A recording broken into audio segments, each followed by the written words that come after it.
მოგებით, ასევე განაგრძობს ახალ პროექტს, სახელწოდებით სხვა ისტორია და დღევანდელი ჩვენი სტუმარი იქნება ზუგდიდის მერის პირველი მოადგილე ბატონი გიორგი შენგელია, რომელთანაც გადავალ და დაუსვენ პირველ კითხვას. ბატონ გიორგი, თქვენ რა თქმა უნდა მთელი ზუგდიდი გიცნობთ, სამეგრელოც, მაგრამ მე მაინც გითხავთ, ვინ არის გიორგი შენგელია, ანუ როგორ დაახასიათებდით საკუთარ თავს? მოგესალმებით, მე ვარ ერთი რიგითი ზუგდიდელი, რომელიც დაიბადა, გაიზარდა ამ ქალაქში, რომელსაც უყვარს ეს ქალაქი და აქვს სურვილი ამ ქალაქისთვის, ამ ქალაქში მცხოვრები ზუგდიდებისთვის იღვაწოს და გააკეთოს ის საქმე, რომელსაც ზუგდიდის განვითარება ქვია.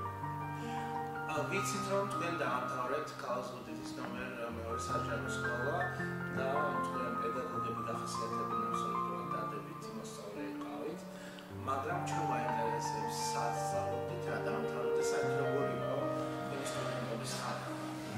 როგორც თქვენ თქვით, მე დავამთავრე ნომერ 2 საჯარო სკოლა 1998 წელს, მერე ჩავირიცხე თბილისში, ივანე ჯავახიშვილის სახელობის თბილისის სახელმწიფო უნივერსიტეტში, ეკონომიკის ფაკულტეტზე. სპეციალობა იყო ფინანსები და საბანკო საქმე. 4 წლის განმავლობაში სწავლობდი თბილისში, გავატარე ძალიან პროდუქტიული სტუდენტობა, ეს იქნებოდა განათლების კუთხით თუ სხვა მიმართულებებით. ძალიან ბევრი მეგობარი შევიძინე ამ პერიოდის განმავლობაში. ადამიანები, რომლებთანაც დღემდე მაქვს გარკვეული ურთიერთობები და მიმოსვლა, ესე ვთქვათ. ამის შემდეგ რა ხდება? ანუ თქვენ ეგრევე მოხვედით და საბანკოში გადაინაცვლეთ თუ მანამდე იყო კიდევ რაღაც? თბილისში მე გარკვეული პერიოდი მუშაობდი კერძო კომპანიაში, დაახლოებით 1 წლის განმავლობაში, შემდგომ უკვე გადავწყვიტე ზუგდიდში დაბრუნება, 2004 წელს მოხდა ეს. საქართველოს ბანკს ჰქონდა გამოცხადებული ვაკანსია ექსპერტის პოზიციაზე, საკრედიტო ექსპერტის, მივიღე მონაწილეობა, შევარჩიეს ამ პოზიციაზე და 2004 წელს დავიწყე მუშაობა საქართველოს ბანკში. მას მერე მოღვაწეობდი სხვადასხვა ბანკებში, ეს იყო სახალხო ბანკი, შემდგომ რებრენდინგი მოხდა ლიბერტი ბანკი, მერე უკვე ისევ საქართველოს ბანკი და ბოლოს 8 წლის განმავლობაში მუშაობდი TBC ბანკში, ადგილობრივი ფილიალის დირექტორის პოზიციაზე. ანუ მთელი ჩემი კარიერა, ესე ვთქვათ, 2004 წლიდან 2018 წლამდე, ვიდრე მერის პირველ მოადგილედ დავინიშნებოდი, საბანკო სექტორში მოღვაწეობდი. და მივედით მოკლედ თავარ კითხვამდე, რატომ შეელიეთ ამ კერძო სექტორს? რატომ გადაწყვეტეთ იქავით? ამ წლების განმავლობაში უბრალოდ, როდესაც მე კერძო სექტორში მუშაობდი, მაგრობდი გამოცდილებას, სწავლობდი ხალხთან ურთიერთობას და ყოველთვის მქონდა იმის განცდა, იმის სურვილი, რომ ჩართული ყოფილიყავი სახელმწიფოებრივ საქმიანობაში, ჩემი ქალაქის სამუშაოების საქმიანობაში, ჩემი ქალაქისთვის რაღაც უკეთესი რეალობის შექმნის განცდა მიჩნდებოდა ყოველთვის და რაღაც მქონდა იმის სურვილი, რომ უკვე სხვა პლატფორმიდან გამეკეთებინა უფრო მეტი ჩემი ქალაქისთვის და უკვე გარკვეულწილად ჩემი ქვეყნისთვის, ვიდრე იქიდან, საიდანაც ვაკეთებდი. ანუ უფრო მეტი რესურსი მოახმაროთ თქვენს ქალაქს? დიახ, უფრო მეტი რესურსი მოახმარო ჩემს ქალაქს, ამ ჩემი შესაძლებლობების და ეს წლების განმავლობაში დაგროვილი გამოცდილება გავიღო ჩემი ზუგდიდელების კეთილდღეობისთვის.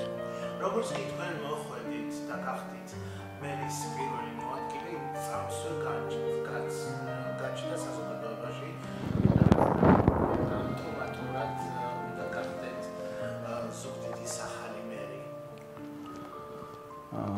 არ ვიცი ხა ეს განცდები და ეს მოლოდინები რატომ გაჩნდა, რაზეც თქვენ საუბრობთ, თუმცა მე კიდევ ერთხელ ვიტყვი, რომ ეს პოზიცია მართო იყო ქალაქის პირველი პირი და მართო ზუგდიდი არის ძალიან საპასუხისმგებლო, ძალიან დიდი გამოცდილების და დიდი რესურსის საჭიროების მქონე, თუმცა თუ ჩემი გუნდისგან, იმ გუნდისგან, სადაც მე დღეს ვისთან ერთადაც მუშაობ, იქნება გადაწყვეტილება, რომ მე ვიყო ამ ქალაქის პირველი პირი და ამირჩიოს ხალხმა მათი საქმეების საკეთებლად, მე მზად ვარ ჩავუდგე ამ საქმიანობას, ვიყო ჩემი ხალხის გვერდით და ვიყო ჩვენი ქალაქის მერი.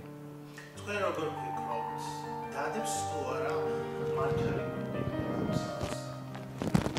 ეს უკვე მართველი გუნდის გადასაწყვეტია, მე ჩემი პოზიცია დაგიფიქსირეთ, ასე რომ რა იქნება გადაწყვეტილება და რა ფსონს გააკეთებს ჩვენი მართველი პარტია, ამაზე მოგვიანებით იქნება ცნობილი. თქვენი მზაობა ყოველ შემთხვევაში. ჩემი მზაობა ამ მიმართულებით არის და მე მზად ვარ ყოველთვის ჩემს ქალაქს და ჩემს ზუგდიდელებს ვემსახურებ. და თუ გახდით თქვენ ქალაქის მერი, პირველი რასაც გააკეთებდით და პრიორიტეტული რა იქნებოდა როგორც ქალაქის მერისთვის? პრიორიტეტული, რა თქმა უნდა, იქნებოდა ის ინფრასტრუქტურული პროექტები, რომლებიც დაწყებულია, რომლებიც აუცილებლად გაგრძელდება და უფრო კეთილმოეწყობა ჩვენი ქალაქი ძალიან ბევრი მიმართულებით. ჩვენ უკვე გვაქვს გაჩაღებული მუშაობა, კიდევ უფრო მეტი სამუშაოები დაიწყება თებერვლის მარტის დასაწყისიდან, როგორც კი ამინდები გამოვა, ასე რომ ჩვენ ვფიქრობთ ძალიან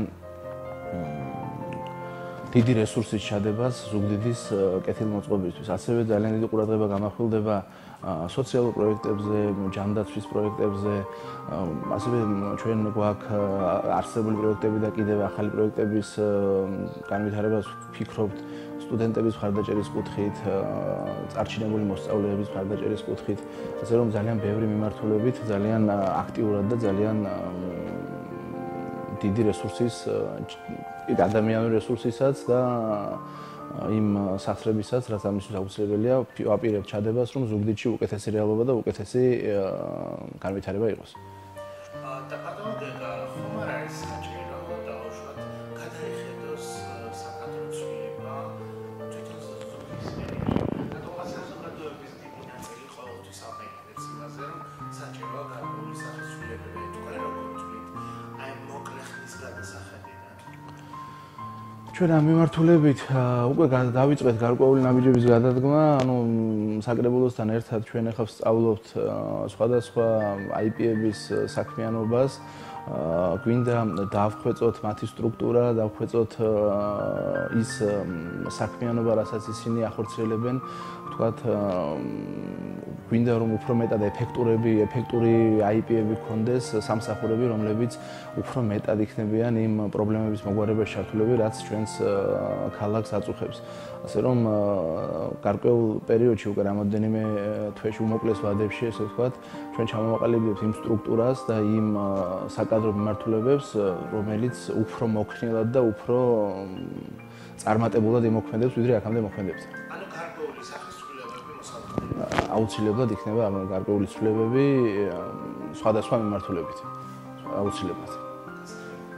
მოკლედ გადავინაცვლოთ თქვენს პირადზე და თუ შეიძლება გითხრათ, როგორ პირველად როდის შეგიყვარდათ და როგორია შეყვარებული გიორგი შენგელი?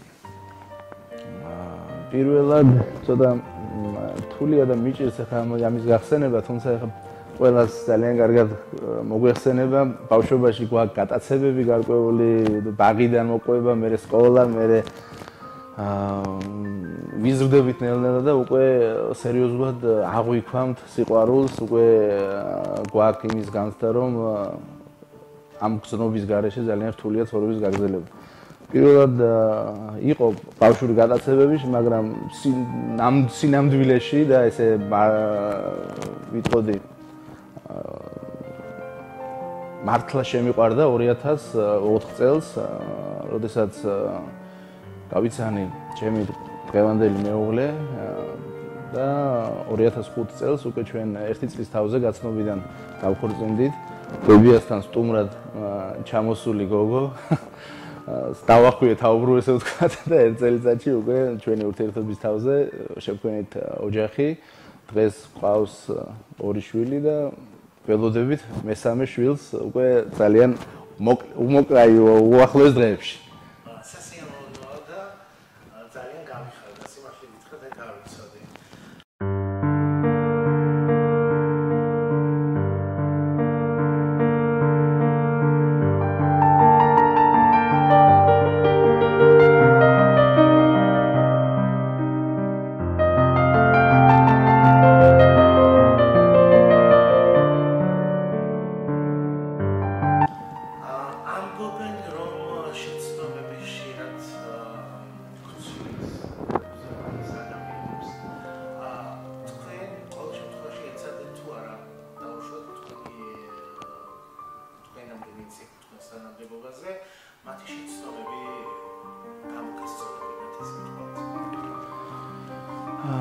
ჩვენ ადამიანები ვართ, ანუ შეცდომებს ყველა უშვებთ. ჩვენ ყველა ყოველთვის ვცდილობთ ჩვენი ცხოვრება წარმართოთ და განვითარდეთ სხვისი შეცდომების გათვალისწინებით. თუმცა ჩვენ თვითონაც ძალიან ბევრი შეცდომა მოგვდის და ამ შეცდომების გამოსწორებაზეც ვფიქრობთ და ამ პროცესშიც უფრო ვიხვეწებით და ვითარდებით. მე როგორც აღნიშნე, უშეცდომო ადამიანები არ არსებობენ და ეს შეცდომები რაც იყო, თუნდაც ქალაქის მმართველობაში, თუნდაც წინამორბედების მხრიდან დაშვებული, მე ვფიქრობ, რომ ამ შეცდომებზე უნდა გაკეთდეს აქცენტი აუცილებლად, უნდა გამოსწორდეს ეს შეცდომები და უფრო ქმედითი და რეალური გზები დაისახოს ჩვენი ქალაქის განვითარებისთვის. ეს არის ჩემი პოზიცია ამ საკითხთან დაკავშირებით.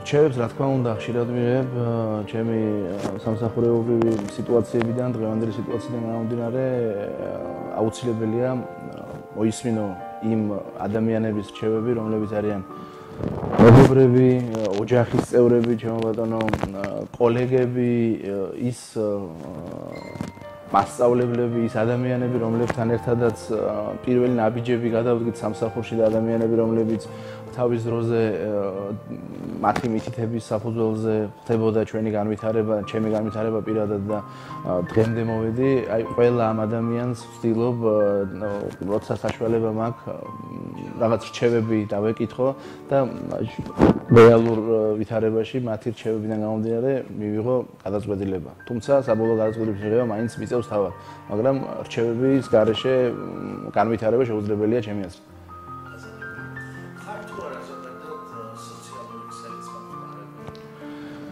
სოციალური ქსელის მომხმარებელი არ ვიყავი. გავხსენის, ანუ Facebook-ის მომხმარებელი გავხდი სულ რაღაც ერთი თვის წინ დაახლოებით ალბათ. აქამდე სოციალური ქსელის მომხმარებელი არ ყოფილი ვარ და ამ მიმართულებით ცოტა ნელ-ნელა, ესე ვთქვათ, ვინტერესდები, ნელ-ნელა ის ინფორმაციები, რასაც ვიღებ სოციალური ქსელიდან, გარკვეულწილად საჭიროც არის იმისთვის, რომ გავიგოთ რა მდგომარეობა, რა მოსწონს ხალხს, რა არ მოსწონს ხალხს, რა მიმართულებით უნდა განვითარდეთ, რა მიმართულებით უნდა გავამახვილოთ ყურადღებები. ამიტომ ეს სანამ ამ პოზიციაზე მოვიდოდი, მანამდე არ ვფიქრობდი, რომ ამის აუცილებლობა იყო, თუმცა ეხლა უკვე ვფიქრობ, რომ ეს აუცილებელია და სოციალური ქსელის მეშვეობით ძალიან ბევრი პროდუქტიული ინფორმაციის და ძალიან ბევრი ესეთი ემოციის გაგება შეიძლება, რომელიც საჭიროა და აუცილებელია.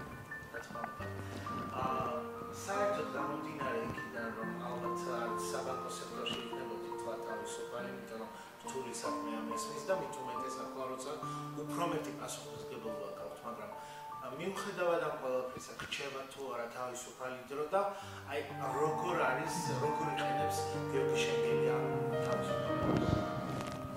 თავისუფალი დროის კუთხით სამწუხაროდ ძალიან შეზღუდულები ვართ, თითქმის არ რჩება თავისუფალი დრო, თუმცა მაშინ როცა არის იმის საშუალება, რომ გარკვეულწილად ამ სამსახურეობრივი ორომტრიალიდან გამოვიდეთ, დავისვენოთ და რაღაც გარკვეული სულიერი რელაქსაცია განვიცადოთ, ესე ვთქვათ. მე ვცდილობ რომ ეს თავისუფალი დრო ყოველთვის ან ჩემს ოჯახის წევრებთან ერთად გავატარო, იმიტომ რომ ბავშვები და ოჯახის წევრები მონატრებულები არიან ჩემთან ურთიერთობას და ასევე ჩემს მეგობრებთან ერთად თუ გამოვნახეთ რომ ამასაც ძალიან იშვიათად, მაგრამ ვახერხებ ხოლმე. ეს არის ძირითადი ჩემი თავისუფალი დროის გატარების ადგილები, ესე ვთქვათ. და ბოლო ეს კითხვა გვექნება რაღაც ტრადიციული არაბელი ალბათ ეცნობ ბევრი ინფორმაციას ხართ თუ არა ჩვენი სააგენტოს კითხვაა ეცნობ თუ არა ჩვენს ინფორმაციას თქვენი სააგენტოს მკითხველი არ ვარ გულახდილად გეტყვით, თუმცა ინფორმაციებს თქვენი სააგენტოდან ვეცნობი, ძალიან გულისყურით მივადევნებ თვალს და ბევრ ისეთ მნიშვნელოვან მესიჯებსაც ვიგებ, რომელზეც რაღაც გარკვეული რეაგირებები არის გასაკეთებელი და ამისთვის მადლობას გიხდით, რომ ესეთი აქტიურები ხართ და აქტიურად ხართ ჩართულები ამ ჩვენი ქალაქის სოციალურ ცხოვრებაში.